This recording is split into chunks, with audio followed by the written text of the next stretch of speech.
మేము అన్నం తింటున్నాం చూడండి. పత్తి చేనులో కలుపు దేనికి వచ్చినాం. ఏం కూర అదనే? పాలకూర కలేసినది. పాలకూర కలిసినదే. మాకు కొంచెం వేస్తావా? ఎందుకు?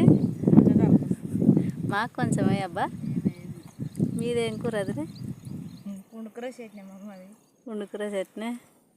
మళ్ళీ అడితే మళ్ళా కూడా గోంగూర చట్నీ. ఆయన అన్నమే చాలు సైలు. చాలు, ఇదే ఎక్కువ అవుతుంది మాకు. ఇదే ఎక్కువ అవుతుంది నీకు. మా అల్లుడు నీళ్ళు వేస్తున్నాడు చూడండి ఫ్రెండ్స్. గొడ్డలు పట్టుకొని వస్తున్నాడు. అది నరకో పట్టుకో ఫ్రెండ్స్. అన్నం తిన్నావా శరణు? పెడతావా అట్లా? పెడతా తిందిరా, నా టిఫిన్ ఉంది. అట్ట పెడుతుందేమో అడుగురా. ఆడకి గడ్డెత్తేయాల. ఏ నువ్వు తిక్క తిక్క నాకు